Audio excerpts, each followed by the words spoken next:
part was at this time that when I did that, we were speaking about that nothing is really corny if you can find a way to do it.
And we're live. Hello, Jack. Hey. Hello, Gary. Hello, everyone. Yes. How are you guys doing today? Oops. We're going. we're doing actual production for an episode via stream for the first time, I think, right, Jack? Like this is usually we're just doodling stuff or doodling merch or just having fun. This is an actual production stream. Yeah. Totally planned totally planned from earlier. You know, it's not like we. I didn't just get a DM as I was waking up, like to do this. So This was planned weeks in advance. We said we got to do this. We got to get the preparations ready. We got to make sure we're good to go. Yeah. So very excited to do this today. So Jack, do you wanna tell people what exactly we're working on? Sure. I mean, I guess I could say that I'm gonna be working on drawing an old photo of young Piper and JC, because in the context of the upcoming episode, she's just sharing they're getting along really well. If you watched the last episode, they're practically sort of like they rekindled, I guess. They're Jason They're on Piper, the same page again. yes, on the same page again, and this is proved by JC getting a message from Piper, getting a little notification in a somewhat. What we say was referencing again is like it's not MSN, it's AOL, AIM. AIM. She gets a DM on a not AIM, but somewhat AIM inspired program where she gets sent a photo of when they were kids with the MCC from the caption. Look at this little dork. So from Pickled Piper 92. That username's not final apparently. I like it, but Gary wants to change it. So I applaud Wes's creativity a lot, and I think it's good. And I'm gonna have a hard time coming up with something, but I wanted to do something maybe leaning more towards like the music angle of her character for both of them, since these are old screen names, and I feel like they would be like music nerds to do something like that. Although the JC by the C one is pretty great. That one's pretty good. Well, it's spelled out though, right? Like literally the words JC. Yeah. Exactly.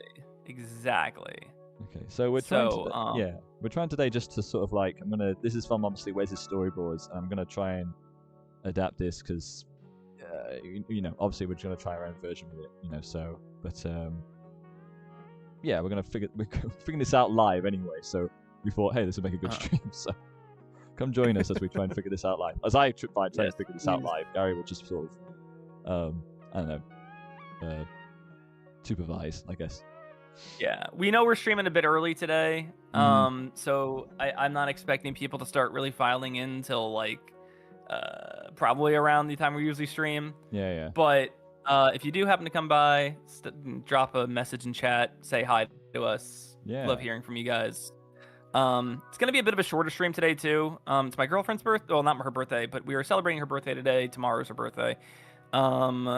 And we're going to get some Chinese food. This really, really nice Chinese place by us. Our whole family's coming, so nice. Very excited to get really amazing orange chicken, because the last time we were there, like my mind was blown. So, and then we're all getting a lobster for her today because she wants lobster. I was like, heck yeah. Now when you say orange lobster, when you say orange chicken, do you mean like, is it like, when I think of like, is it honey, like honey based, or? It's just a tangy sauce, basically. Oh, okay. It's a tangy sauce, and there's a little spice kick to it. It's just really, really good. It's like, if we're being honest, in terms of going to a Chinese restaurant, I feel like it's kind of like the most basic thing you can order. Okay. But I do enjoy it a lot. And yeah, I don't know. Last time we went there, we also had she got what did she get? She got filet mignon, nice. which was really, really delicious. And then you mix them together. You get some of the steak pieces in the chicken, and you get that rubbed in the orange sauce and everything, and it was really good. It was really, really good. So very excited, very excited. Sounds delicious. Yeah. Well, happy early birthday to her. Yes. Part of her gift was we're going to the Gorillas exhibit. So that just got to LA a couple days ago. Yeah, really excited to do that. I'm really, really anticipating it. And then I'm jealous. You guys got the stylo car there, and now you spoiled it. I didn't see that. Oh shoot! Sorry, shit. No, it's okay. It's okay. Okay. It's okay. I mean, they've already shared that in the preview stuff. So I mean, that's outside. Yeah. You're gonna see that. I didn't see whatever you can't take pictures of. So that's what I have not seen yet. Yeah. Well, that's. I know good. the plastic beach is gonna be there and everything. Yeah. But I'm very excited. I know it's not like huge, the exhibit, but it's definitely what I've heard, like, worth your money to go. Oh, great. Okay. Yeah. I mean, I know, Jack, you went. How was your experience when you went? Oh, it was great. I mean, because we literally had no idea what to expect, and I think although I had a slight, hint that this is going to be something more than just like a simple exhibition where it's like showing old concepts and sketches and old concept art and sketches and behind the scenes and stuff like that. There is something more to it, and what there was, is it was pretty worthwhile, I think. Just in terms of like what was there and just how fun it was, sort of like the experience in itself. You're gonna get ready, Gary. You'll be in for like a treat anyway. I'm so ready. We're going on Thursday. So okay, cool. Very excited. Yeah. K Master says, hey K Master, how you doing? Hey. Always good to hear from people in the chat. But yeah, very excited. Also listened to the new album. Really, really enjoyed it. Oh, hey, Mr. Cow, how's it going? Mr. Cow is here. Oh my gosh. Oh, sick. Mr. Cow is a YouTuber I really like.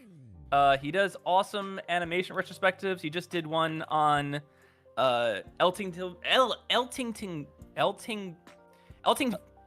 Club. Oh my god, Yes. I had a stroke there. The Evan Dorkin comic. Nice. Yeah. And how it talks about toxic fan culture and stuff like that. Which it's so funny because I saw that when I saw the original short, not the original short, but the short that was adapted from the comics when I was in 7th grade. Probably it came out on Adult Swim. Do you know what I'm talking about, Jack? The Eltingville Club. I've seen that short. It was a pilot. It was like a test pilot, right? In terms of like, they wanted to. Yeah. It was a pilot for Adult Swim. Okay. It was around this time where everybody kind of wanted that slice of life Simpsons-esque show, but they were exploring different avenues on how to do it and then they just figured out, well, just make it The Simpsons again. And that's why we have like so many Simpsons clones now. That was one of the ones that leaned more into nerd stuff, like, undergrads or there's another one I'm trying to think of. But undergrads is the first one that comes to mind. But that one, yeah. And I remember as a kid, I was like, oh, all this cool nerd stuff. Like, I was like, I must have been like 12 when that came out.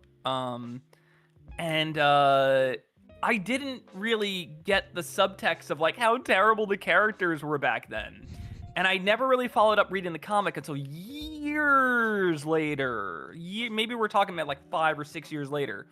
So I was like, so when I had heard like, those couple years back, like, oh, the comic, they're all way worse and like they're horrible people. And like, it's supposed to be like a deconstruction of like nerd culture and everything. I was like, wait, no, that must be something he added on like years later or something, like in retrospect, like, no, you have to read the comic. And then I did read the comic, and yes, that's exactly what it is.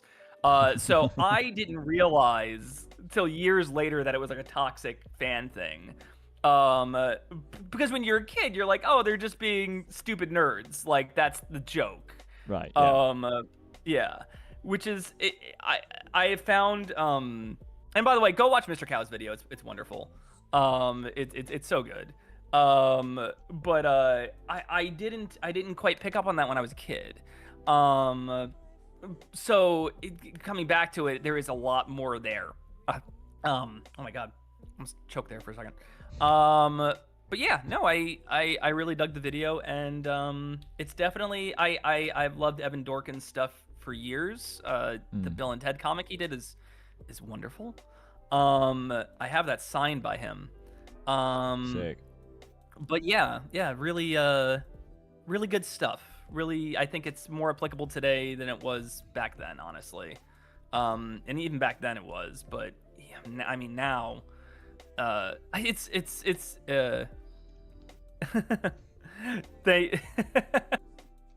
Thank you, Mr. Cow. I appreciate the failing upward promo. But yeah, I was gonna say, I thought it was so timely given all the stuff that was happening with Gooseworks recently, and you know the toxic fan culture and everything. I thought it was very well timed and nice. It's a good overlap, and that just made me really upset. Just the whole like, you know, she just wanted to talk about her show, and then she got like dogged on, and it's just like, come on, man, have some respect. I get very anxious when I see stuff like that, and it's just like, Jack, I'm sure you've seen a lot of that too, of just like, Yeah. you know, toxic fan stuff, and that it goes just beyond indie animation. Obviously, it goes into the mainstream stuff. Obviously, the Disney TVA stuff is pretty wild too. Matt Brawley's post about just like, you know, people telling him that they knew his characters better than he did is like crazy to me, because those are like, you know, those girls are technically based on real people that he was friends with. So like, that's insane to me that someone to like invoke death of the author and be like, it belongs to us now. I don't know. That always bummed me out a little bit. But yeah, I don't know. Jack, have you ever been part of a fan community that's been that sucked? Oh boy. I mean, I think about man, I don't know. I mean, I've tried to keep my distance from that. I mean, I think about like a lot of, you know, music. I mean, I mean, stan culture, dude. Yeah, if I go to general, yeah. I remember the days of I guess I don't know. I think about the days of when I was big in the Daft Punk forums, and just how passionate we would get about some of the. I think we were just passionate about like if the Tron Legacy album was good or not, stuff like that. Okay, I was gonna say, were you part of the forums like during Human After All? Oh, well, that was my introduction to Daft Punk. Funny enough, during Human Interesting. After All. Well, very interesting. Well, when I knew about, I mean, I knew songs like Around the World and One More Time, obviously, before then, but like I didn't know, obviously, that was Daft Punk. You know, it was only until Human After All, which is crazy that the third album was my introduction to them, was the one that that got me into them. Because I do have a soft spot for that album, despite it being their lowest. There's good stuff on that record if you're willing to kind of trudge through the production. I think that there is stuff that's worthy of like praise for sure. Yeah. I mean, yeah. So I think obviously Robot Rock and Technologic, the singles in particular, obviously are classic Daft Punk to me, just with a sludgier production on them. Yeah. But when you start getting like some of the deeper cuts, it gets a little tricky.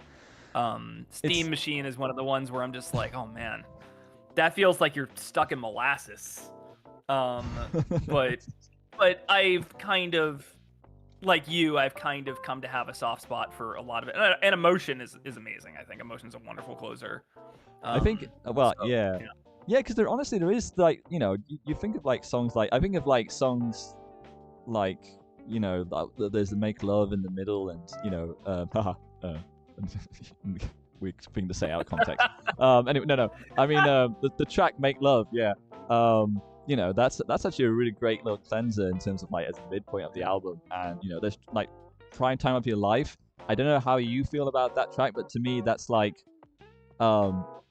it might be like a hard listen to sort of like go through, but like it's a rough one. Yeah, it's a rough one, but I think in terms of like, I mean, the thing for me about it is that, and I think for especially a lot of like I got a book called Daft Punk We Were the Robots, which is like a sort of like a big sort of a grand retrospective upon like Daft Punk in general, and it's got like interviews and quotes from DJs and artists. Obviously, you're a big fan of the band, and they were quite surprised about. I mean, the crazy thing is that okay, right, let me try my nail point. They were surprised with the reception to it. Well, I mean, the thing is that I don't want to. Again, I'm name dropping my favorite band again, but Soulwax, when they're performing in the Too Many DJs, they would play tracks like Television Rules the Nation, or say tracks from Human After All, and it went really well on the dance floor. Like, it really resonated well. I guess it just doesn't work for casual listening as an album for like casual listening, but as a track for the dance floor and stuff like that, it really pays off apparently. Stuff. Sure, it just plays different in a different environment, basically. Yeah, what's crazy though is that when Discovery came out, that was the album where the critics were like, "No, this was awful. This is like, what is Daft Punk doing?" I noticed that like all their albums kind of get these retrospective reappraisals, of just like I know Pitchfork. What did Pitchfork give? Like I think it gave Discovery like a 6 when it came out, which is crazy. Yeah. And then they did their like, oh oopsie, we made a fucky wucky, and we have to go back and re-review all these records. And they gave it a 10.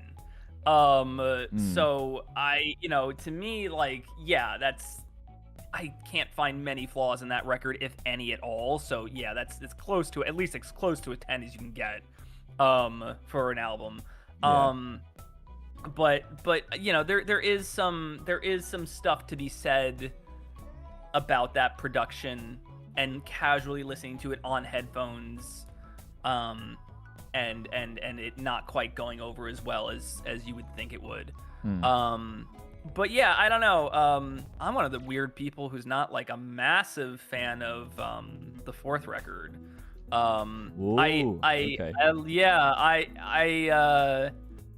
Not that I hate it or anything like that. I think it's good, but it was one of those ones where I'm just like, they got is that 80s synth producer on there, Giorgio Moroder. Is that how you pronounce his name? Giorgio Moroder.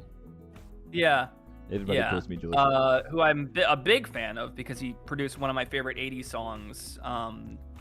He produced Together in Electric Dreams. Hell yeah. By Phil Oakey.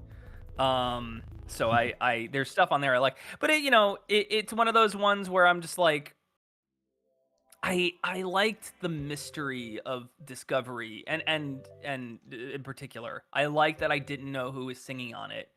So when they start invoking all these names and stuff, I feel like, it becomes less Daft Punk and like a Daft Punk variety show type album. And it's not a fault of its and it's not a big fault of its necessarily, but like, I don't know. It's one of those ones where I'm like, I wish that wasn't their last. I feel like I'd like it more if it wasn't their last record, if that makes sense. Interesting. I mean, I can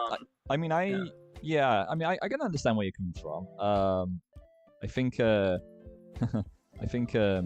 James Murphy from LCD Soundsystem kind of felt the same way. In terms of like, it felt like too much of a. It didn't felt true of a. I mean, I don't know. I mean, I feel like. It's still a Daft Punk record at its core. It's just that it was very they just went heavy on, they just went all in on the collaborations, and in a way I think there's some collaborations that make a lot of sense to me. I think Nile Rodgers and even Pharrell makes sense to me. Okay. But then like Julian Casablancas is like, what? Okay. And then Panda Bear, and it's like, I know Panda Bear comes from Animal Collective, which is its own kind of psychedelic sort of electronic influence thing with Animal Collective, but like sure. I don't know. I agree with James Murphy.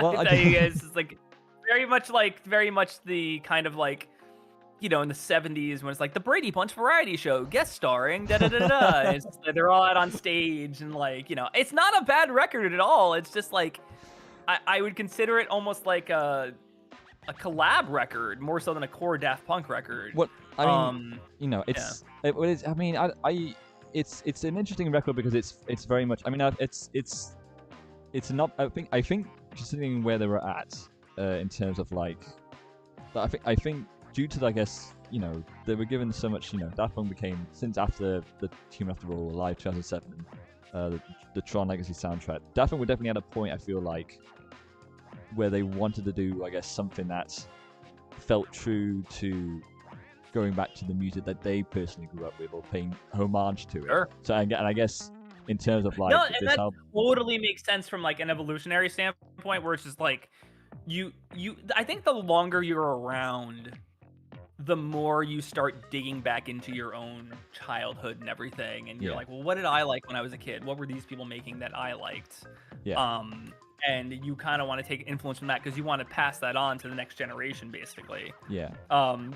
Well, that's the thing. It was So- very much like reintroducing all these kind of like people, these artists and stuff like that were just important to Daft Punk and even to music legacy in terms of especially disco to the audience and stuff like that. And it gave an opportunity to rediscover that sort of like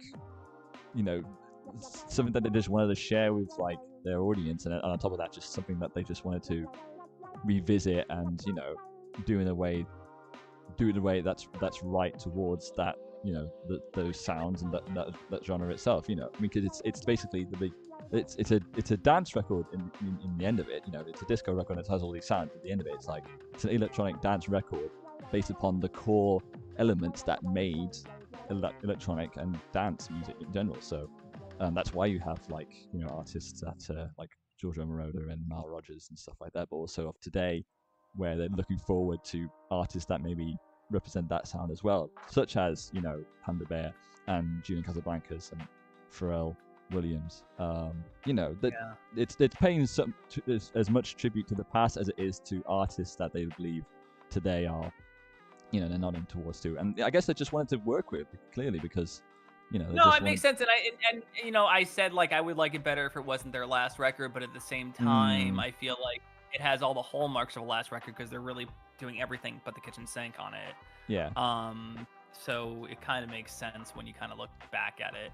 But I think it was coming out of an era where like I just did miss the Discovery era a lot, and like I was, oh man, what I wouldn't give for like a Discovery Part 2. But that is the unfortunate, like that is the woe of like a music fan who gets attached to an album where it's just like you don't want them to make the sequel, you only think you want them to make the sequel. Yeah, it's not their style to go back and do like a Discovery Part 2. It wouldn't feel right for them. I don't think it would feel fair for the audience. I know it's such an easy thing to do, and I think a lot of artists do that anyway, in terms of like just to revisit that sound. But at the same time, it's like you kind of like have diminishing returns with it because you already experienced that high when you listen to it for the first time. That I think about like, man, what's a good example? I think of for some reason, this is not a good example actually, but I do think about like how people felt because I like that second album. I think about the Strokes and how that first album when that came out, people loved it. It was sonically, it was just different. It was upbeat. It was this kind of like great, indie, rock punk, whatever you want to call it. It was just something that was very different. That was like revitalizing this sort of rock sound, and stuff like that. And obviously influenced many other artists and stuff.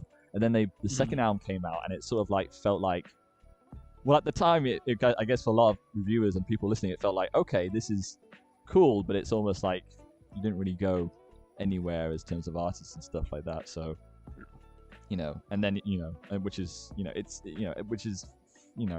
funny in hindsight because I do like that second record, but at the same time, I guess it's like at the time, it's like them as a band didn't know where else to go. I mean, it definitely like they've lost and they've since expanded upon their sound. Yeah, they've done different things.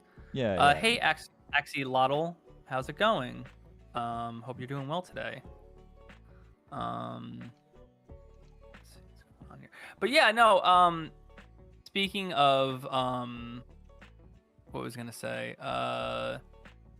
Speaking of new records, I wanted to talk about that new Gorillaz album. Yeah, I quite liked it. I had a good time with it. It reminded me of listening to Gorillaz for the first time. Aww. In a lot of spaces, it felt like, and maybe you feel the same way. It felt like an amalgamation of the first three records, in my opinion. It felt like they took core ideas from all those records. Sure. And put them together. So like that Idols track in particular reminded me very much of something from the first album. It reminded me very much of like something that was like dub influenced. And then I'd have to get the track list up. Let me get the track list up. I think it's called The God of Lying. I think that Idols track. Yeah. Hang on. Yes, that's what it's called. Cool. I wasn't sure. I mean, but I loved them. I loved the Go on. Moon Cave. I loved that Mm. track. Yeah. Thought it was wonderful. Like, That- and I loved how it was used. And we could talk about the new short in a second, but Sure. loved how it was used in the new short. I thought that was great. I mean, that one, Um, those first two tracks are such a great combo together. Such a great Yeah. opener. Oh yeah, totally, 100%. Yeah, no, but specifically when I say like, oh, it reminded me of the first record. It reminded me of how the first record used dub in a certain way to kind of, you know, have a skeleton to build a record on. Yeah. Whereas this one uses that kind of Middle Eastern vibe to kind of build everything on as well, like world music type vibe. I thought that was awesome how they did that. I thought that was really cool.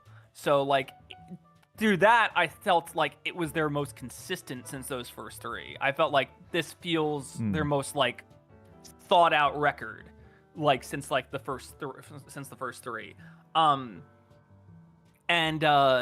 Yeah, I mean, there's just so many good songs on here. I loved Orange County. I think Orange County is probably their best song, like their best like ballad since like Melancholy Hill. So I thought that was great. What else did I really like? I like the Manifesto on second listen more, I think, cool. than the first time I heard it. I think, like I said, we talked about this weeks ago. Yeah. But I think my big issue with it was like, I think as a single, it didn't really.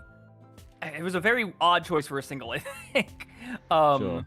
In my opinion. But as a part of the album, I loved it. I was like, this works so much better within the context of the record. Sometimes the songs work like that. I think they kind of come around. But yeah, I like Delirium a lot. All of the stuff Johnny Marr worked on this was great. Those tracks were awesome. Delirium was really good. Yeah, what were your favorite tracks on here? Yeah, I agree. Delirium was definitely the one that stood out to me. Like I kind of knew, like I went to one of the listening parties before the album came out, and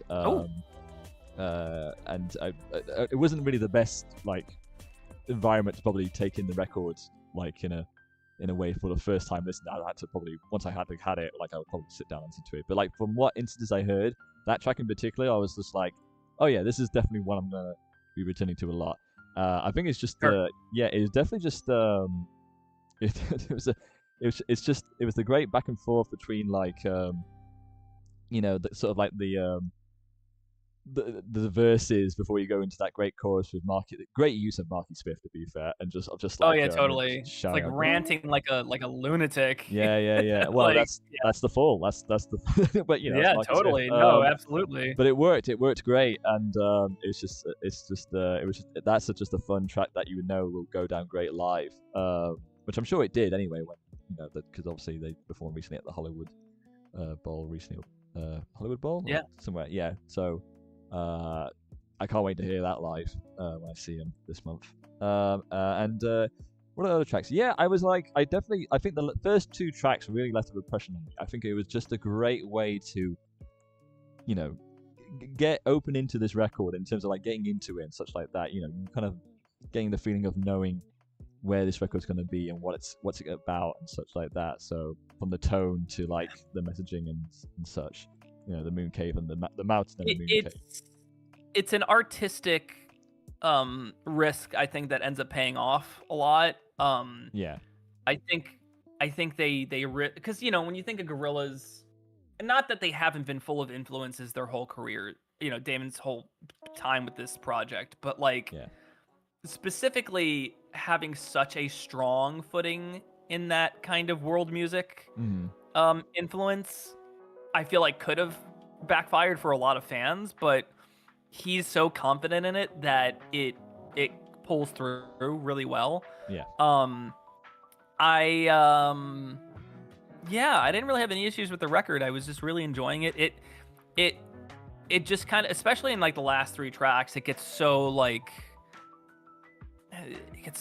chill like and Yeah. relaxed and like, meditative. Head bobbing. That Yeah. like you really kind of start sinking into it, which is really cool. Mm. And it just made me want to listen to it again because you kind of get lost in it a little bit. Yeah. It's really relaxing. But yeah, no, I really loved it. I thought it was great. Like I said, it reminded me of finding gorillas for the first time.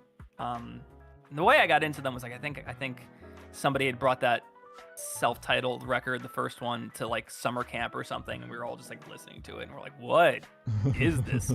And then later like a month or two later, I saw the video for in 19200. Oh, sick. On like VH1 or something, or MTV, one of the two. And somebody was doing a best or 192,000. Sorry, oh my god, I'm losing my mind. 19200. That's the immediately somebody pointed fake fan. No, I got thing. you. Yeah, I got what you mean. No, and I remember just being like, "What is this?" It was a countdown of the best animated music videos, and Gorillaz. I think they were doing it because Gorillaz had just come out. Oh right. So they're like, "Oh, there have been a lot of animated music videos." So I remember seeing that and being like, "This is so cool! Like this is amazing." And then, you go to the other videos and it's like, I mean, there are great ones in there, but it was kind of like, there was nothing like that for sure. No. Like they were playing like, obviously Take On Me would count as that because that's obviously rotoscoped and everything. And what else was in there? Did they do the Archies? Do the Evolution. No Archies. I don't think there was any Archies. That's crazy because they're technically the first animated band. Yeah, they absolutely are. Wait, what came out first, Archies or the Chipmunks? Oh man, I think the Chipmunks might have predated. Well, the Archies have been around longer than the Archie characters have been around longer than the Chipmunks. Yeah. So I got to see Chipmunks, not Chipmunks movie. I don't want to. No, thank you. Chipmunks band. It's weird to call them a band, but they are. They play instruments. They are. They started out as a 1958. Okay. Archies. I just want to see the Archies. When and that album, the Archies album, came out in 1968. And then Archie, 1968. Yeah. Huh. Interesting. But I want to see when Archie came out. Well, Archie, 1939. Good for him. Archie Comics. 87 as MLJ Magazine. But when did Archie come out? I can't find. Can you just tell me when This is something I feel like I should know. Okay, here we go. Okay. 1942. Okay, 1942. Right, okay. Technically, Archie comes out first, but doesn't have a band until he saw the Chipmunks and was like, I got to get in on that. Right. So yeah, the Chipmunks seem to be at least one of the first. Okay. With Archie not too far behind. But they didn't. Okay, no, you're right. They would have had it like somewhat animated because they didn't technically have like a music video. Like, did they have like I don't know, like they had their show, but does that count as like music videos? Because there was no like a the top hits like TV show, like obviously this was for MTV as well, so obviously, so it's like there was no like network that showed like music videos of that time. Like I don't know, yeah, there is such a that's an interesting thought. Like, what really came first in terms of like a fictional band? The virtual band. The virtual band, yeah. Yeah, I mean it's. I don't want to. Oh, you know what? Let's ask Google because what else is technology for? Was for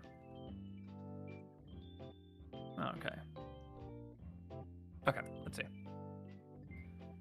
Virtual band was popularized by the Gorillaz. That makes sense. Okay, yeah. Are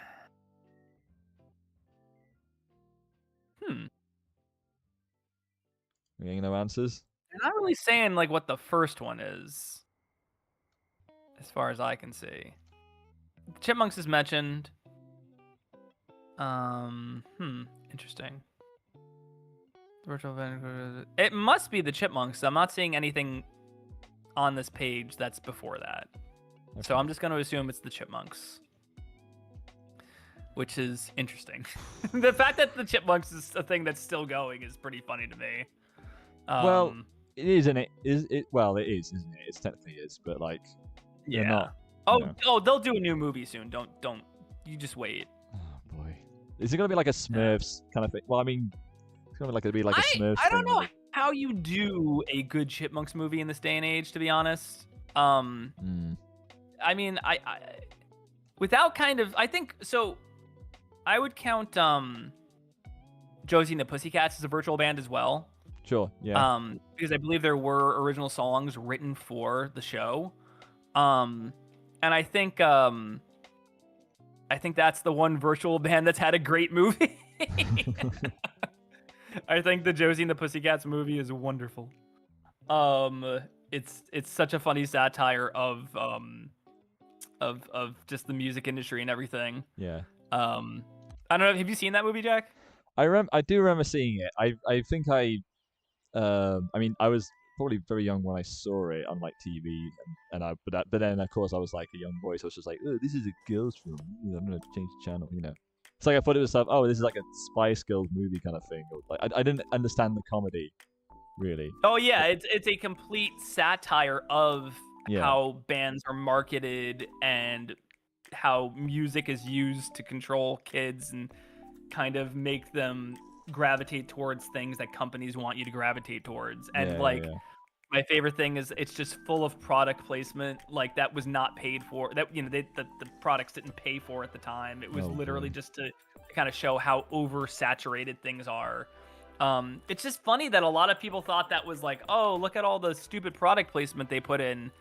And it's like, no, that's intentional. That's supposed to make you think of like just how like corporatized music is and everything. So I thought that was very funny. So I would say Josie and the Pussycats. Listen, we didn't talk about the Gorilla short. We didn't really go into that. But wonderful short. Yeah. I'm assuming you watched it, right? Yes, the Mountain, the Sad Gardens. The Mountain, the Moon Cave, and the Sad God. That short. Yeah. No, I loved it. It was I think it was worth the wait in terms of like what. It was just sweet. It was just a really sweet short, and I think it's interesting because it was just like, because I was worried like if it was gonna really warm up in terms of like we never really have like a proper music video from the start of this sort of like when they introduced the Mountain and when they announced the Mountain album, and I was worried that we're gonna get these visualizations and stuff like that, and I was worried that just like one singular music video was gonna be enough, but the fact that it was not only technically it was a short film, so I think it was just a really sweet. I mean, it's a lovely homage anyway to, you see the Jungle Book references. You see like I think someone compared it a little bit to some references to Apocalypse Now, and I was like, oh, I kind of see somewhat references to that. Oh as well. yeah, for sure. But just it was just a really sweet little short, and with the way that it even opens with like Young Noodle, like in the Yeah, I had some questions about that because I was just like, in terms of the lore, I guess. I wouldn't question it. No, I don't think it's. If anything, it's something to just represent what the the characters. It's more of a symbolic thing than a literal thing. Yeah, yeah, sure. That's what I kind of figured. It was like it's kind of, it's not ignoring the stuff that came before it, but it's more of a spiritual look at what the Gorillaz are as like a band. Yeah. And kind of the stuff they've been through. Yeah. I know a lot of people took the ending to be like, oh, are they done? Like, is this it? No. But I don't think so at all. I really don't. I think if anything, it's just like a lot of people have pointed out that it's not about death, it's about rebirth. Yeah.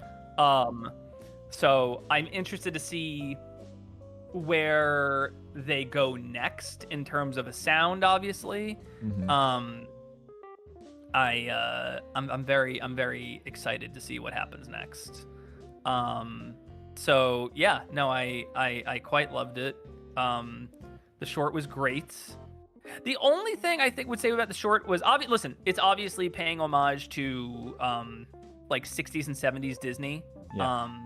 But I know that Jamie has said multiple times that he thinks like The Jungle Book and 101 Dalmatians are like some of his favorite movies. And he's shown them to his kids and everything. So I could definitely see, obviously there's a big Jungle Book reference in there with Kaa and everything. Yeah. So but at the same time, I did kind of miss the super stylized, the very stylized takes on them. These were kind of more like toned down, like Disneyfied versions of the characters. Sure. But I think that was, like you said, kind of going to what you said about it being kind of its own thing. You know what I mean? The mount, that being its own thing. I think that works for that. I just like my spiky haired, kind of like weird faces gorillas, I guess. And they just look so pleasant in this. Yeah. They look so like very like just digestible designs comparatively to the other ones, I guess. Chummy. Yeah. I mean, yeah, I get what you mean. There's a reason. I think it totally works. I tend to like those other design. Those was what got me into the band. So I think kind of that big style shift was like a little bit of a learning curve, but like I ended up really getting into it. I mean, I still really love. I mean, I love. I think about my favorite sort of phase of Gorillaz was like obviously phase 2 with the Demon Day stuff, when it just like the artwork just got a bit more grittier, and it kind of showed not only just in the artwork but in the music videos, their website, and just it just made it really like, it was such great because it like you already have like the shape of these characters, which are, to be fair, I mean I love the kind of the bold outlines and stuff that they started out with, and just the designs of those characters, but then it's kind of great having like the way the artwork developed while still like being true to like those character design and stuff, like worked really well, and in terms also worked towards the album, I think. So sure. I mean, what's good, I think what I really respect about Jamie Hewlett's artwork, or just Jamie Hewlett in general, is that he's not one sort of like, you can tell it's his style all the time, but at the same time he wants to like try and like do something different with it, and that's how he kind of, I guess, approaches each of these phases of Gorillaz, these albums, like these albums where he kind of like tries to mix up the characters in terms of like not only just looks but also just like fashion and the direction of like what the music videos are and stuff like that. Obviously before like the last album, Cracker Island, it was a lot of like those music videos were all 3D based, and I mean, to be fair, I think those are probably some of the best 3D looking Gorillaz I've ever seen, to be honest, because they look really good. It's because I mean, I think I don't know how you, because I remember them when they did that. You remember the VMA performance that they did when they performed Feel Good Inc. And to be fair, it was great, and they had the great technology of the Pepper's Ghost, where it's like, oh my gosh, the band is really there and stuff. So, but at the same time, it's like Murdoch could look a little bit better, and you can tell it's like early adaptations of these characters, of like putting them onto 3D.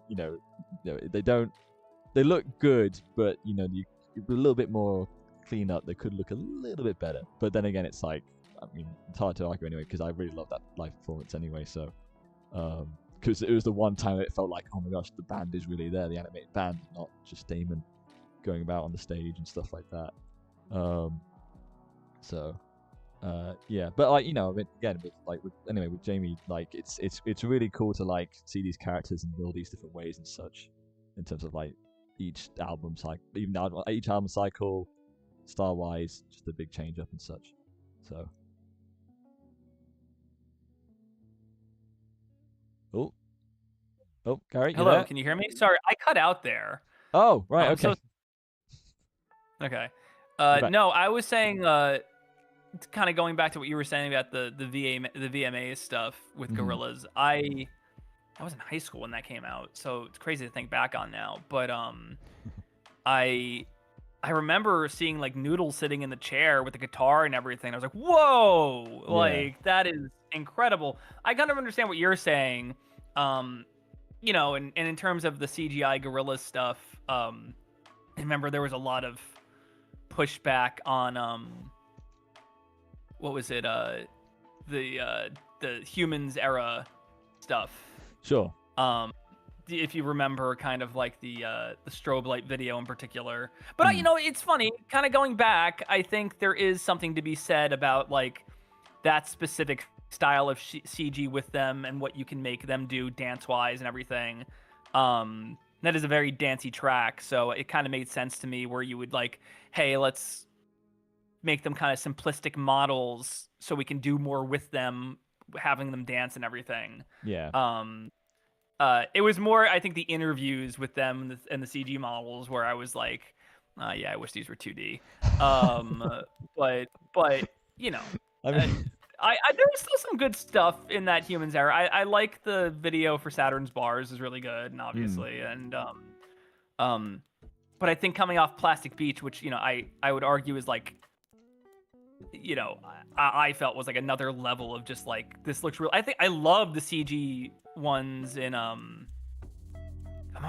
please tell me once again. Don't call me fake fan. in Stylo? Stylo, yeah, they are CG in Stylo, right? Yeah. Those Okay. CG models look great. Yeah. Okay. Once again, and my brain is slipping, but no, I thought they looked great in Stylo. I thought they were wonderful. Yeah. So, and then it also had, you know, all the other tracks on there. So when they would do the 2D stuff on there, and I loved the what was it, like them getting locked in the dressing room, whatever, that whole bit from the concert. That was really cool. Like all that stuff from Plastic Beach was great. So, but I think kind of coming into Humans,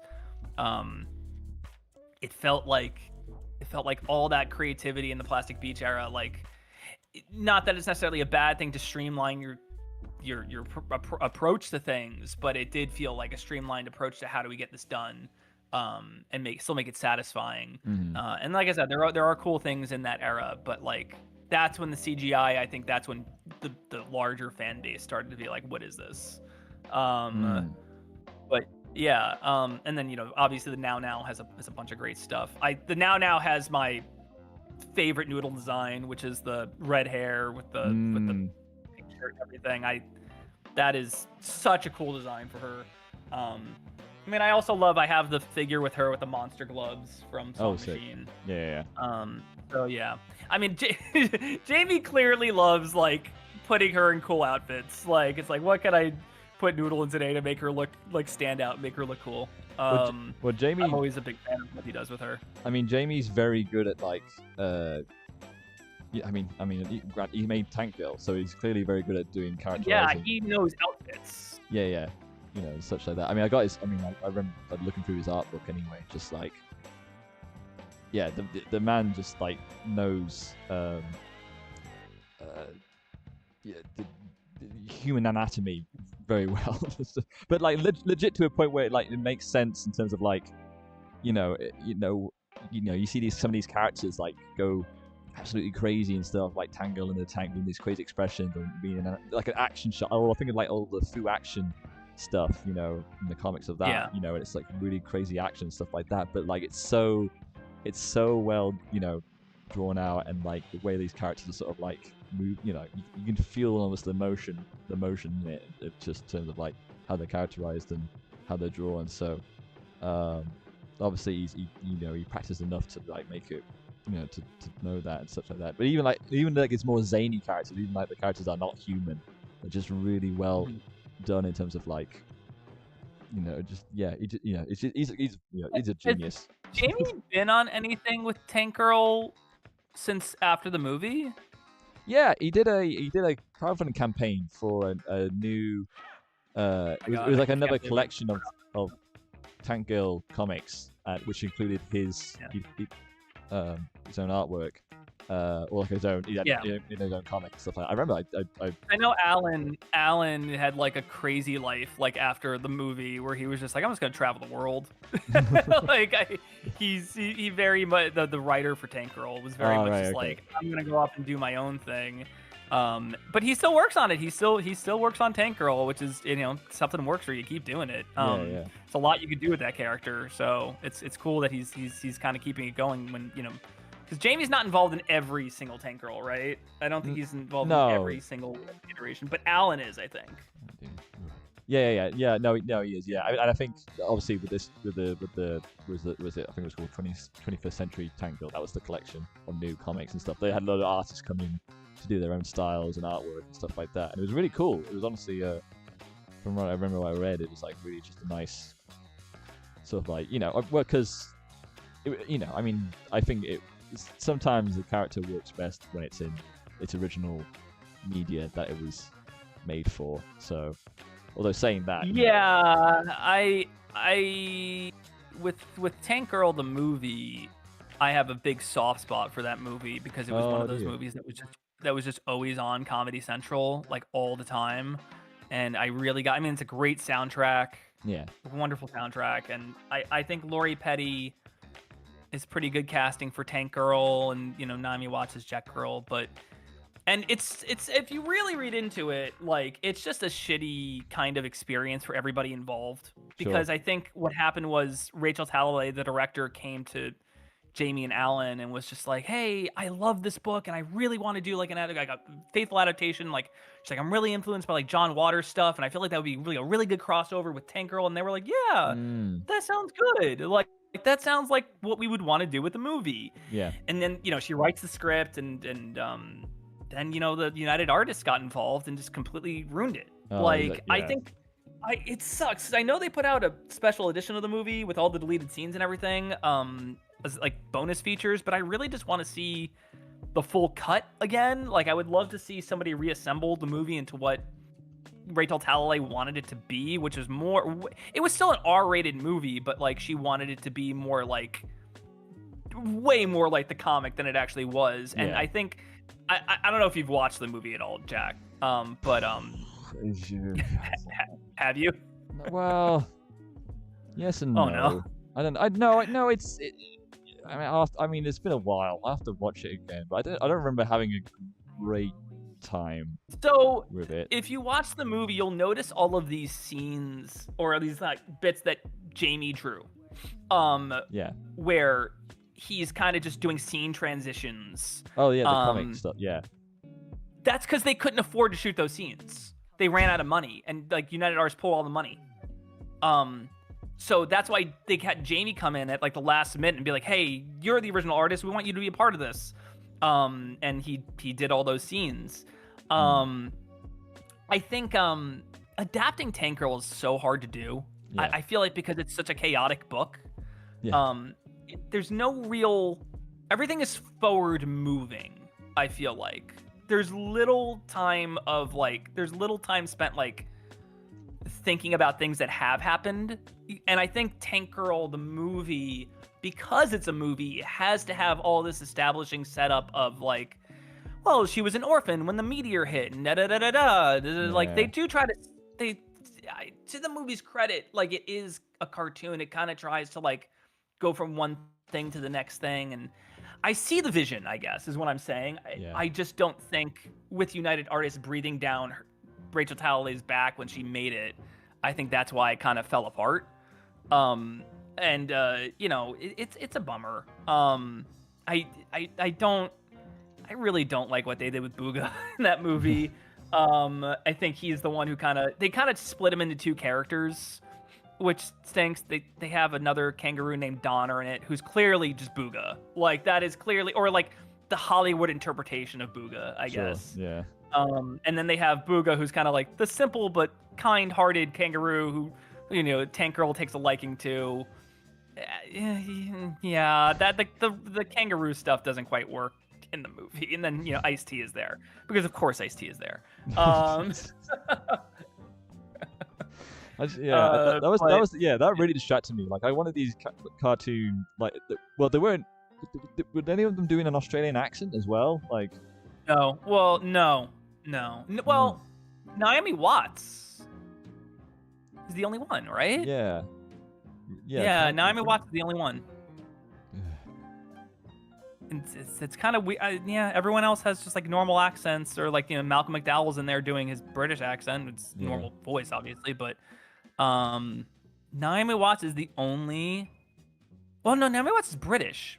She moved to Australia when she was a kid. Okay, Oh, right. That's Okay. what I got confused with. So Okay. technically, if you want to, she was on a lot of Australian soap operas when she was a kid. So that's Gotcha. why I think Right. that's why I thought she was Australian. But that was supposed to be her big break, was that movie, and obviously did not turn out that way. But no, I have a soft spot for the movie. I think the soundtrack's really good. I think Lori Petty, for what that movie is and the tone it's going for, is perfect for that movie. And I think maybe with a kind of more... I think Danny Boyle would have been the director to do a Tank Girl movie back then. I think he would have been the guy to really do it. But yeah, I don't know. I know Margot Robbie's been trying to get a Tank Girl movie made for years now. But we'll see. But I don't know. I have a soft spot for the movie. I acknowledge its flaws. But as an adaptation, it's not really a good adaptation of the book. But as its own thing, I can understand, like, its cult fan base, I guess. Yeah, sure. Anyway, talked about Tank Girl for a while. You brought it up, Jack, so that's your fault. All right. Oh yeah. All right. You're welcome. Yeah. Anyway, thank goodness anyway that despite the setbacks anyway, the original artwork and original comics are still, such a great piece of work anyway and such. And as I mentioned before with the Jamie Hewlett artwork, like they show like some of the actual sketching. There's a great section of it that has like the sketchings of like on this different like paper that like different like it's like laminate like not it's like see-through paper, so it's almost like it's literally like the kind of thing they would use to like do the sketchings first before like putting it over the actual like comic paper that they would use to like cross over. And it's like, yeah, it's again, it's just the line of action. Anyway, I was trying to think like what the term was, like the line of action is just great in these comics. The kinetic energy in them. So yeah, again, just Jamie's an absolute genius on that. I think so. In general, the new album's great. The short film is really good. Everything was great. I had a great time. Yeah. It feels weird actually that it's kind of ended like because it was such a long cycle as well on waiting for the record since the announcement. No, totally. I don't even remember when it was announced. I just remember, Dumb Drum to Hear Bahi came in. Hi, seen your guys' new series. Major respect points for me. You guys rock. Thank you. Oh, thank you. Thank you so much. Appreciate it. Subscribe. We do these once a week. So we're having a lot of fun doing these. It's really cool. What was I gonna say? I had a great time with the new record. I really did feel like it was kind of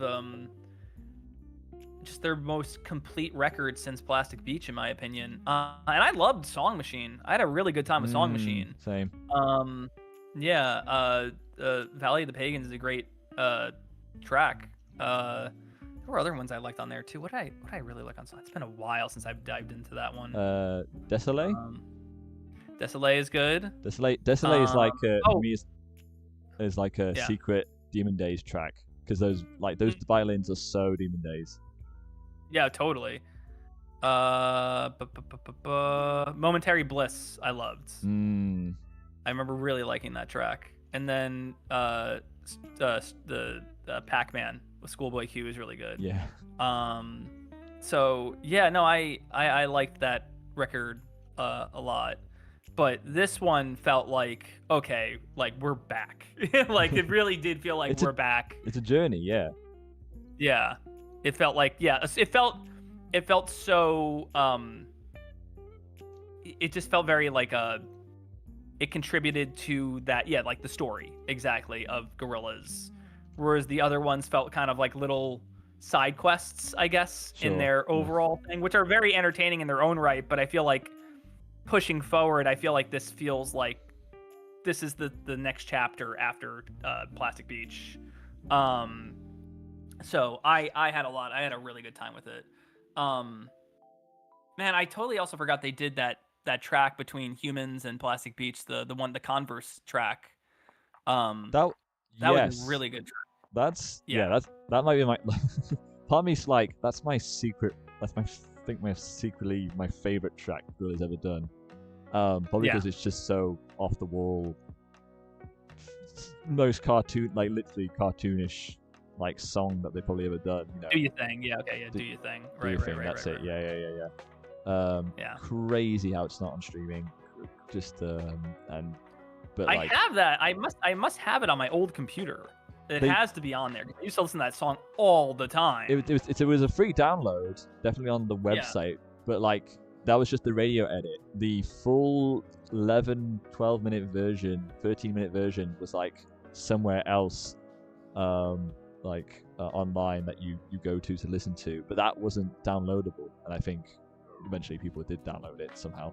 And yeah, that great music video as well, where it kind of like, for me, it felt like, you know, it showed that all this Gorillaz lore like doesn't matter, you know, and stuff like that in terms of like, you know, because obviously it was like which is a, you know, I mean, to be fair, it's like, oh, it's a shame that the Plastic Beach story was like, you know, it was like building up to something and, you know, stuff, but at the same time it's like, you know, this whole the Do Your Thing video was just like, it kind of established that don't think too hard about it. In the end, we're just a cartoon band, and you know, it's all just for fun.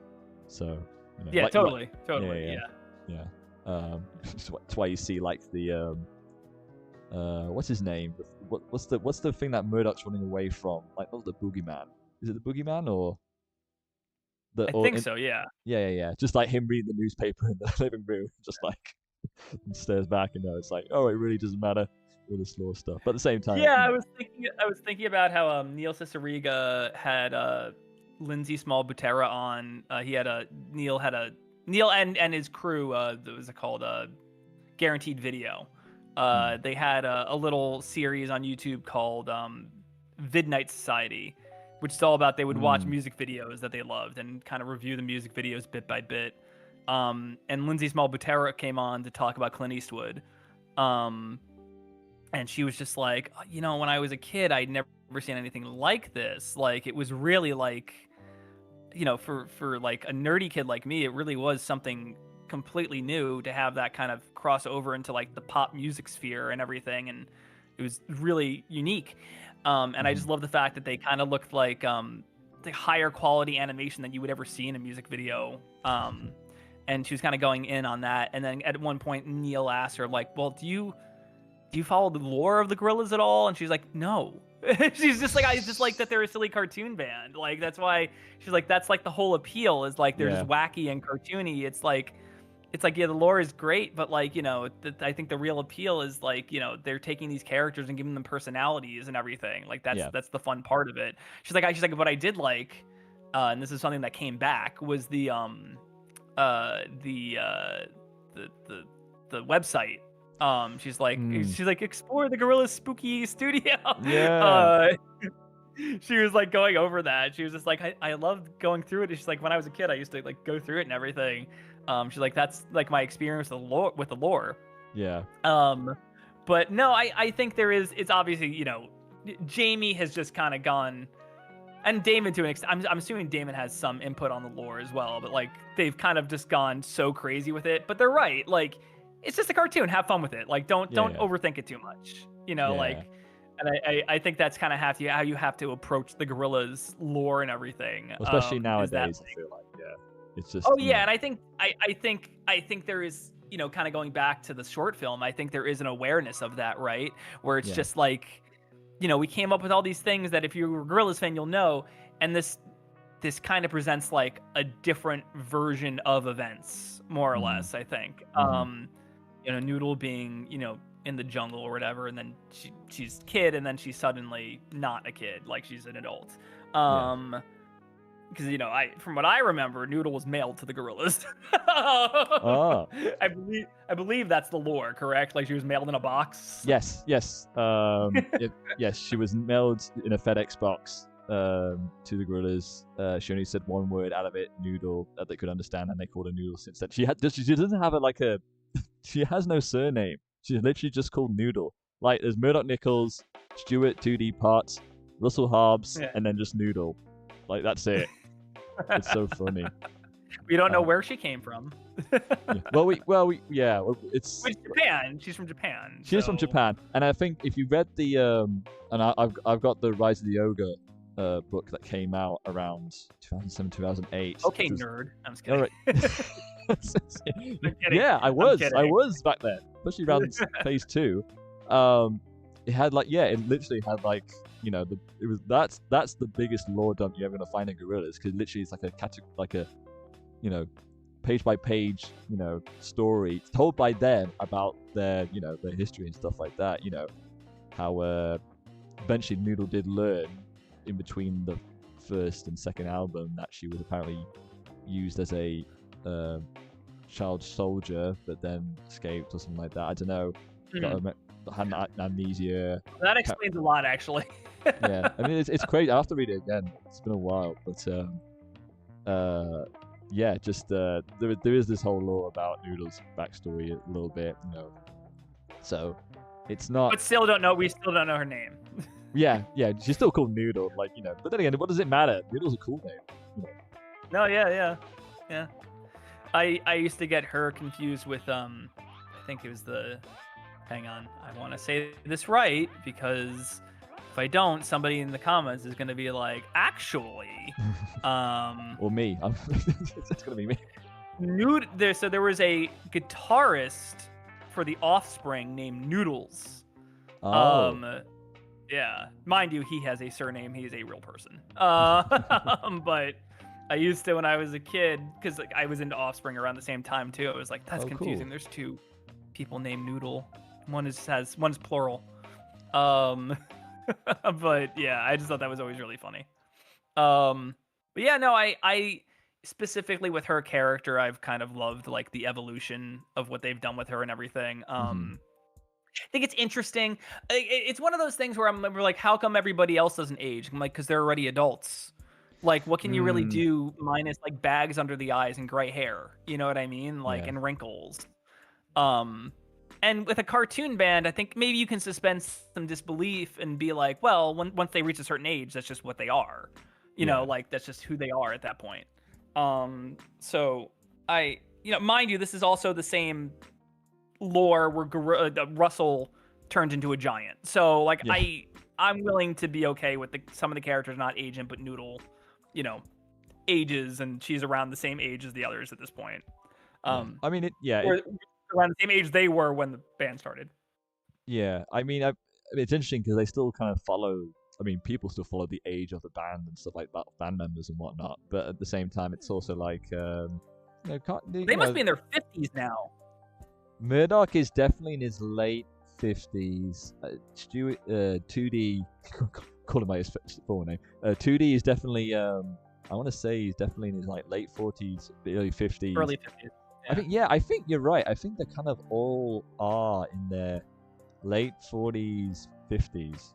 And then Noodle is my age, so well, she's either my age or a year younger than me. That's how I was able to keep up with it, because I was like, yeah, me and Noodle were around the same age. So I remember being like, that's so cool. There's that was another thing for me when I was just a kid. I was like, there's this cool girl who's my age who's in this huge band. I remember thinking that was so cool. It was very relatable to me.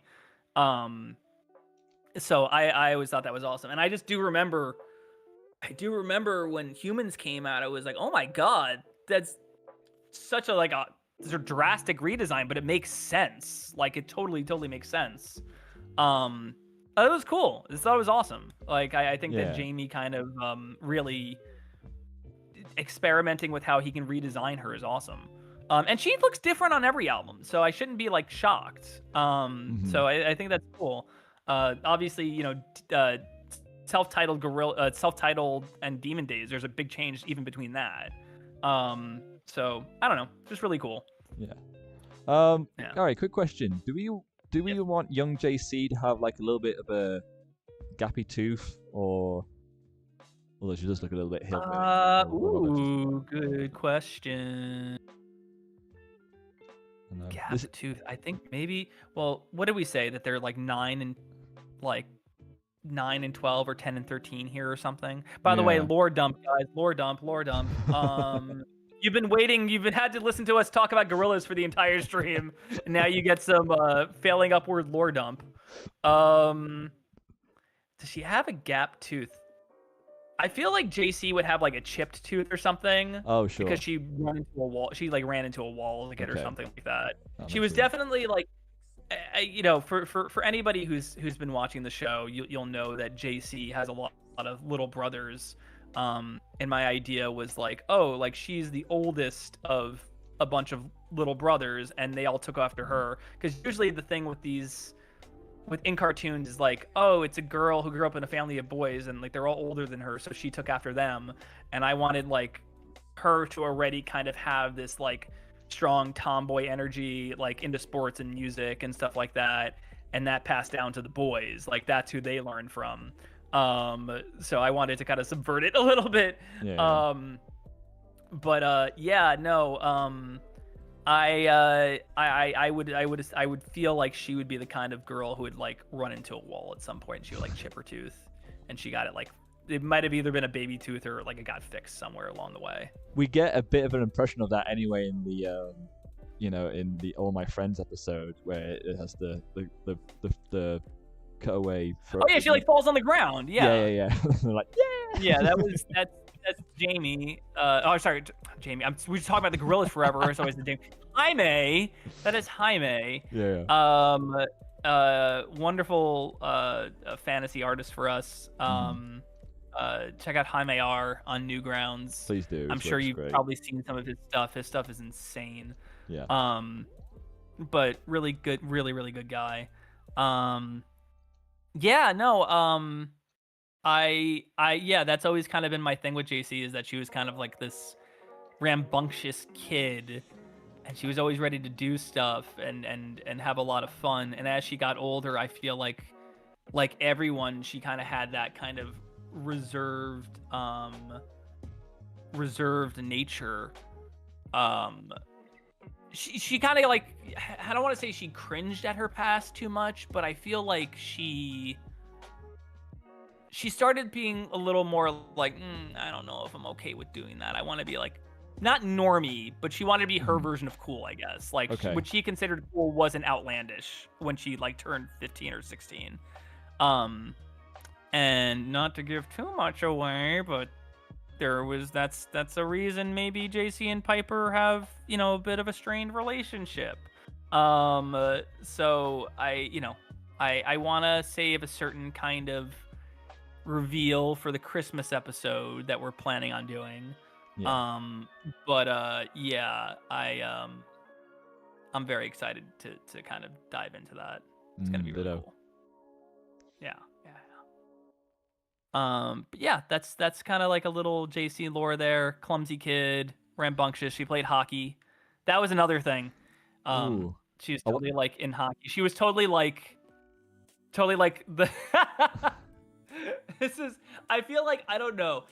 I don't know if I want to say this specific way, but I remember growing up, there were always those sports movies that I watched as a kid. It was like, they had the cool girl on the team, and like she was that cool girl on the team.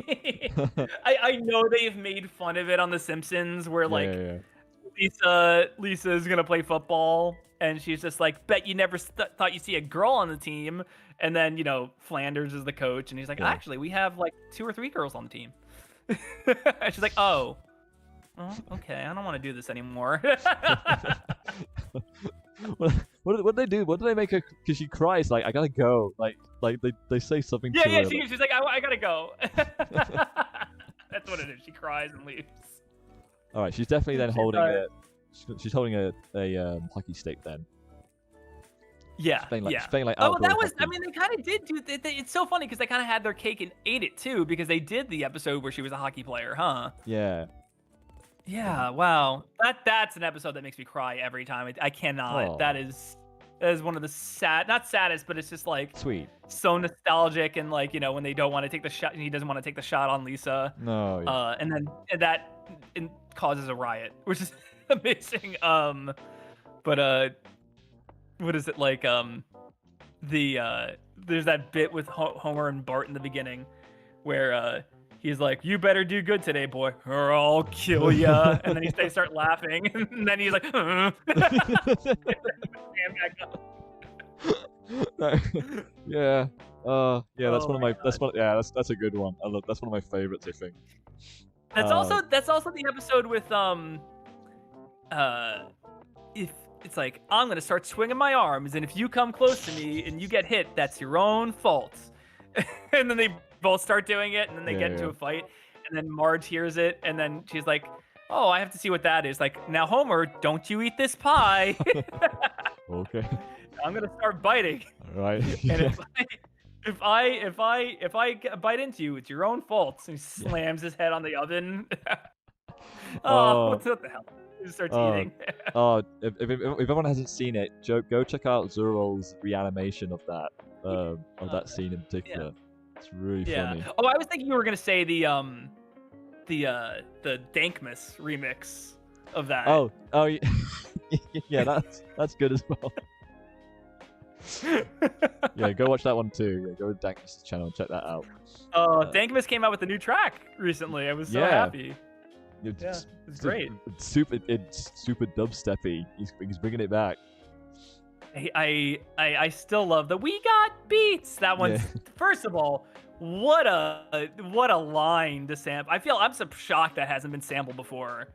Obviously in context, it has nothing to do with the song, but like, "We Got Beats," like, yeah. That's like a DJ's dream sample. I think that's wonderful. I like that one, and then the "We're young, we're rich, what do we do?" Like, that one's amazing as well. The one that I think I laugh the most, or the one I enjoy or laugh at the most, is the one where it's the Drinky Poos one, and it's like first series of The Simpsons, and it's like Homer and Mr. Burns just like they're watching a baseball game, you know. Plenty little wave, Simpson. All right, Burnsy. That's the hook. He just finds the weirdest things to be hooks. Yeah, it's good. It's good. Beer here, tough beer. Yeah, no, it's great. I'm so glad you introduced me to that channel. It's just... Did I introduce you to that channel? Yeah, you're the first. You mentioned it to me the first time, and I was just like, "Oh, I'll go check it out." And then that week, the same week you told me about it, he released a new track for the first time in a long while. Oh my god, that's wonderful. So it's like destiny. Yeah. That's awesome. Cool. It's we're young, we're rich, we're full of sugar. What do we do? Oh yeah. Eat this pie is on there. Drinky Poos. Mm-hmm. Put it in your cap is wonderful. Pretzel wagon. Oh, yeah. I love that one. Go to bread is wonderful. Oh man, so many good ones. Yeah. So many good ones. Oh, I'm so glad, by the way, you mentioned the hockey stick. This makes it like, this works really well in terms of like a bit of history from the past as well. So with this photo, so. Yeah, absolutely. Yeah, the hockey stick, the whole hockey thing. I mean, listen, I was reminded last night watching a retrospective on the franchise, but how much like Mighty Ducks shaped my life. Now is that the TV show or the movie? No, it's the movie series. Okay, just checking. I watched the TV show. Okay, I did watch the TV show. We're not going to talk about that. All right. I will say, I was telling my girlfriend last night, but because I was watching the retrospective, and she's like, "This is the only Mighty Ducks thing I know." I'm like, "You didn't watch the movie?" She's like, "Barely."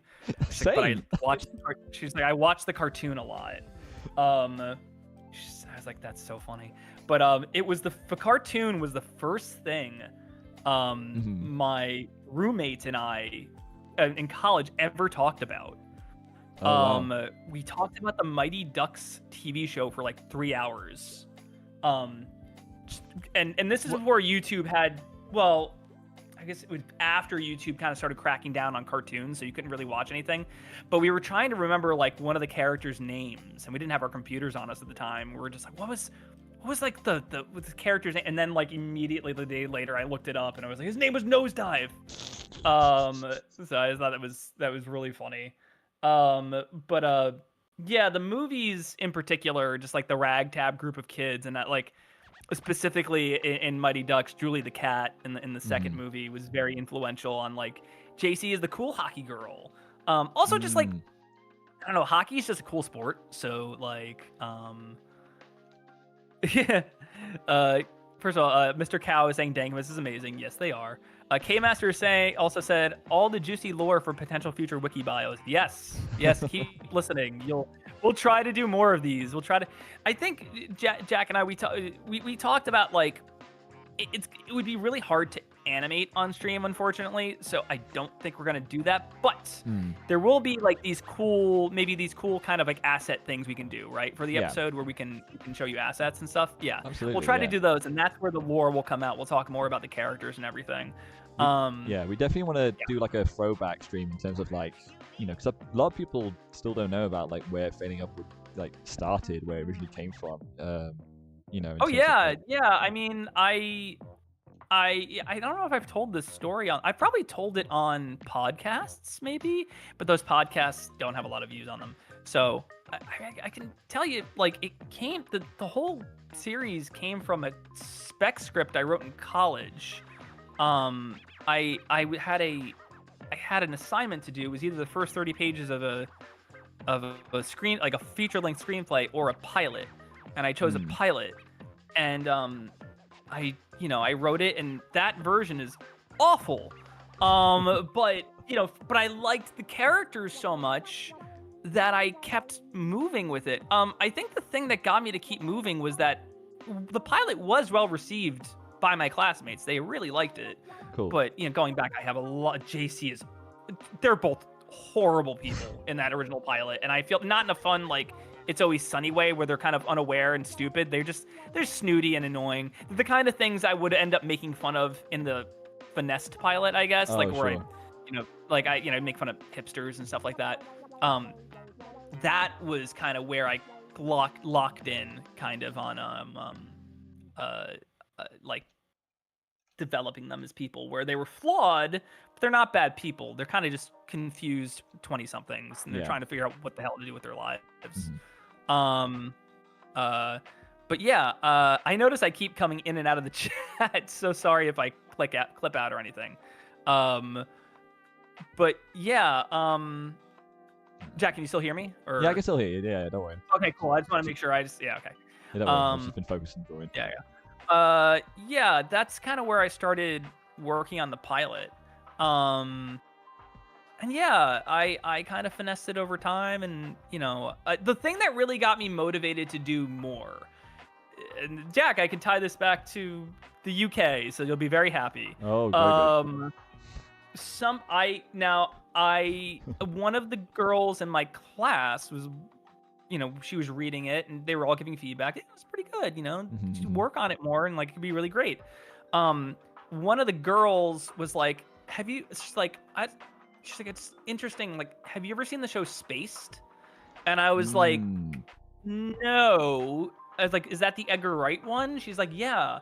She's like, I was like, no, I've never seen it because, at the time it wasn't really available. You know what I mean? In America. But I'm sure she got it through like torrents or something. But funny enough, when she said that, she's like, oh yeah, you need to watch Spaced. So I did. What I did was I went literally that week they had released it in America. Literally that week they had released the DVD set in America. Cool. So I remember I had an emergency credit card, like God forbid I ever got stranded somewhere without something, and I was never ever supposed to use it for anything else. and I was working at the time, but I didn't get my paycheck, but I really, really wanted to buy the Spaced DVD set. And I remember like calling my mom, being like, Mom, you know I'll never use the credit card for anything, but like she's like, you need to pay me back like immediately. And I was just like, okay, fine. But no, it was worth it. That was like my whole paycheck that week, because I just had a kind of a cruddy kind of like work study job at the time. But I remember paying for that and being like, yes. And I watched it like, I think I watched it like all in one night. Cool. And no, it's such a great show. I'm sure you've seen Spaced, right, Jack? Yeah, of course. Yeah, I mean, it's great. It's you can really when if you see like obviously Shaun of the Dead and Hot Fuzz and all those films, you can really see Edgar's style sort of looming. It's so Edgar, but at the same time, it's really cool to have like it as a TV format, and just like the characters are great as well, and just the setting in itself is such a that's so interesting though, that you kind of like, because I guess it is starting to make it kind of makes sense of how it coordinates between like the characters in Failing Upward, and how Spaced is. I feel like there's a lot of, maybe not so much in personality, but in kind of like because like Cody and Tim aren't really similar, but I think there's a lot of overlap between Daisy and JC in a way, where I feel like JC she has that ambition, but she doesn't know where to really put it. You know what I mean? I think that's the funniest thing about Daisy, is like, she has ambition, she's really talented in her own way, but I feel like she doesn't really know where to put it. And I feel like JC is very similar in that way, where she has all this talent and ambition, but she's really bad at expressing it, and it can kind of like hurt people sometimes in a way. I'm still thinking of that one episode where Daisy is working at that kitchen, and it's just the worst thing ever, and she gets everybody to eventually just quit. It's great. What a great episode that is. But then I always think like, oh man, these people are out of a job. But I think that's the whole point. What I love about Space, it's what I took from it. It really is about just like, the most important thing you can have is that circle of friends, like that, like understand you and everything, and like that are always standing by you. And the ending of Spaced, when I kind of think about it, it's not like a bummer, but it is like very melancholy. Just kind of, you see everybody like and it's so I'm not giving away too much about the ending. I'm not giving away the ending about Failing Upward. But there is something about seeing all of them, and obviously Tim and Daisy are implied to be together at that point. It's just seeing Brian kind of have his art exhibit, and Twist is that ending makes me the saddest, where she's kind of stuck as like the socialite, and she kind of has everything she wants, but like clearly misses Brian and everything. I feel like there's some overlap between Brian and Twist and Sabrina and Mark a little bit. I feel like there's maybe some overlap there. But no, Space was very influential on Failing Upward. After it's funny, after I wrote it though, like after my initial draft, Mark wasn't really in the original draft. So I don't know though, because like, yeah, I would say Twist and Brian definitely have that dynamic of like kind of the weirdo, but then also the socialite. But I think the way I did it was that Sabrina and Mark are very secure in their relationship. They're very happy with each other, whereas Brian and Twist never commit to each other whatsoever. Right. So there's that, but also Mark and Sabrina came from what was I gonna say? Mark and Sabrina came from these two characters I had made for a completely different project. Called I can't even remember the name of the project. I wrote it in high school.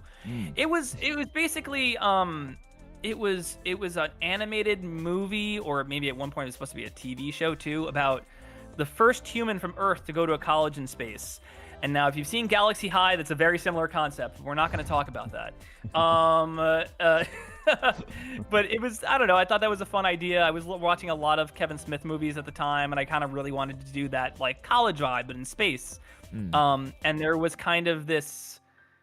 this couple of like a nerdy kind of mole-ish guy and his really like I think she had like 2 heads or something, and she was like they were both like really hyperactive, and like she was like she was doubly kind of like annoying or something. Right.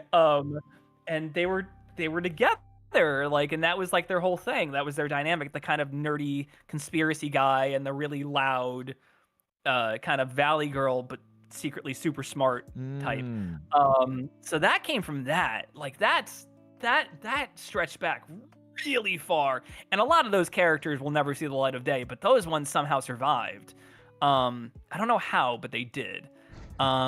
By the way, and not to put a time limit on this, I am probably going to bounce in 10 minutes because Yeah, no worries. I have to go pick up the cake for my girlfriend for her birthday today. So, Can you spoil every what time I cake it say- will be?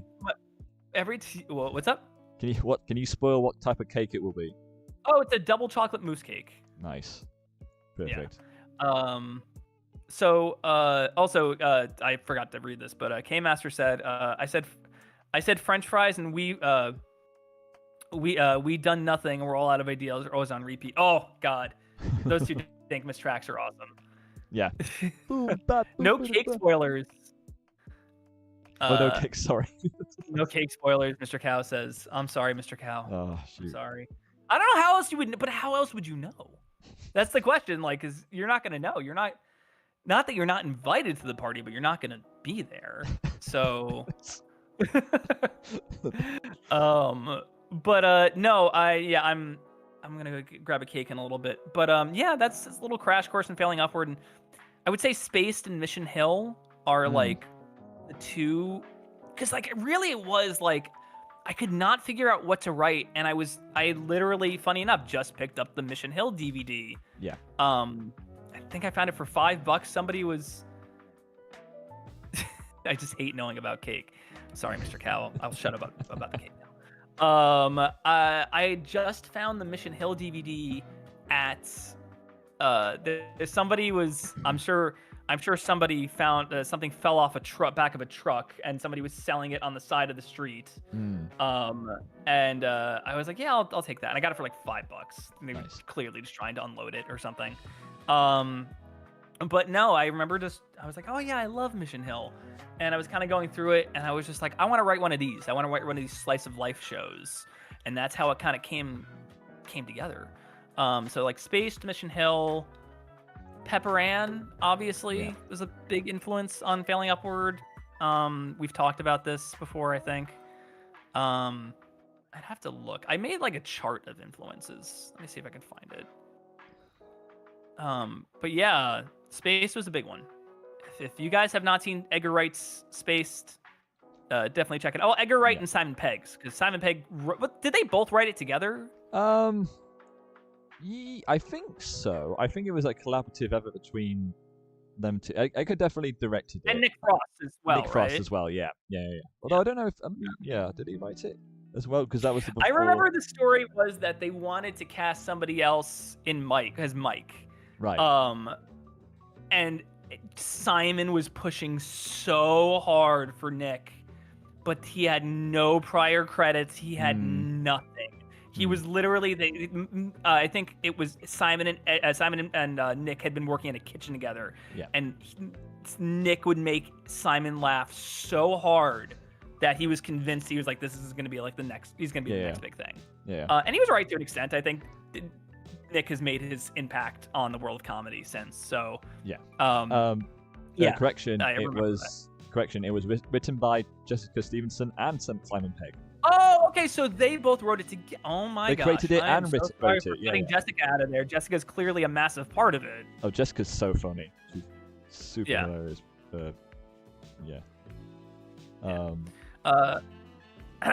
Here it is. Okay.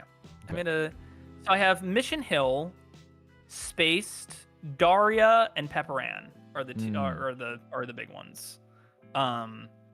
So yeah, very, very much influenced by all those. I just want to say, in terms of Space, thank God that and I know it's out there probably somewhere, but that American pilot never really surfaced. Oh my goodness, yeah. I have heard it is unwatchable. And I think, is it Joel McHale who's in it? Is it Joel McHale in the it? No, it's not Joel McHale. Sorry, it's not Joel McHale. I thought it was. But looking at it now, it's a bunch of people. I have no idea who any of these people, except for Will Sasso, who looks like he's in the part of the of Nick Frost.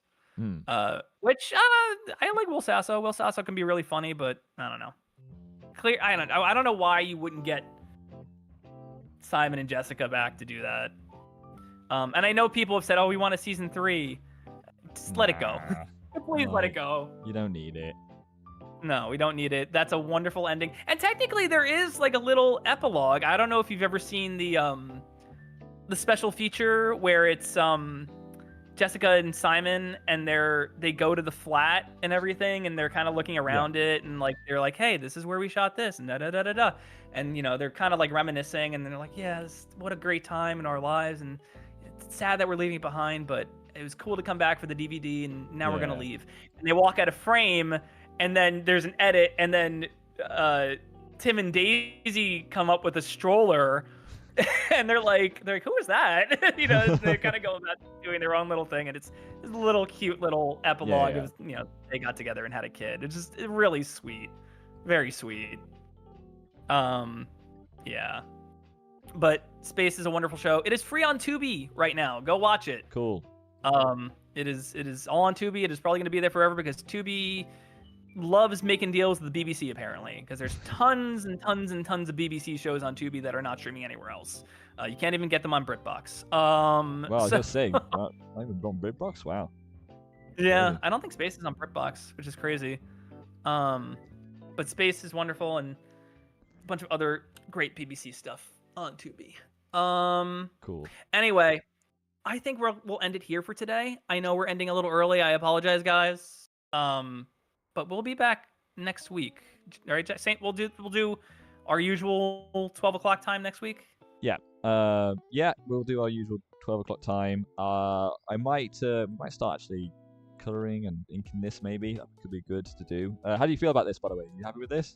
I love this. I can't wait till you draw her chipped tooth. It's gonna look so cool. I love the headband. The headband's perfect. That's what that was. Where's added that addition? I think I noticed that, and I was like, oh, definitely gonna add that to it. When I saw it in Where's the Storyboards. So, I think I'm happy with this as well. I'm just gonna neaten up some areas, but hopefully, I'm so glad you mentioned the hockey stick anyway, because I think that really adds to, the lore or whatever. Like JC is a character in itself. So, cool. All right.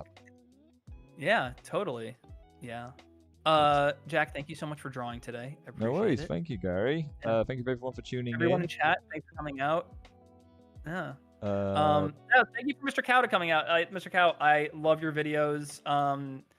Your video on that, I'm sorry, I'm forgetting the CGI show that you did a deep dive on that never came out. I am still, like, a part of me is not convinced that thing is real. It is just some kind of giant hoax. The fact that they got Norm from Cheers to be in that is insane, and he just kind of sounds miserable the whole time. I'll have to show you this video, Jack. Please but do. It is a CGI live-action hybrid series that never came out about a cartoon family living in suburbia, in live-action suburbia, and they have a real-life daughter. Okay. A real-life adopted daughter. I feel like I've heard this setup before, but like it's the other way around. It is. There is something nightmare. I said in Mr. Cow's comments that it's very much it's very what did I say? The Tim and Eric Grum, the Pilgrims from Tim and Eric. Yeah. Very very much on that level of CGI. Okay. It is. They look like distant relatives of Grum from Tim and Eric. I will link it to you after we get off. But Deal. Yeah, check out Mr. Cow's stuff, everybody. It's wonderful. I think he's one of the coolest animation YouTubers out there right now. He's going over a lot of great stuff. All right. Have a good day, everyone. Till next time. See you again. Cool. Bye-bye.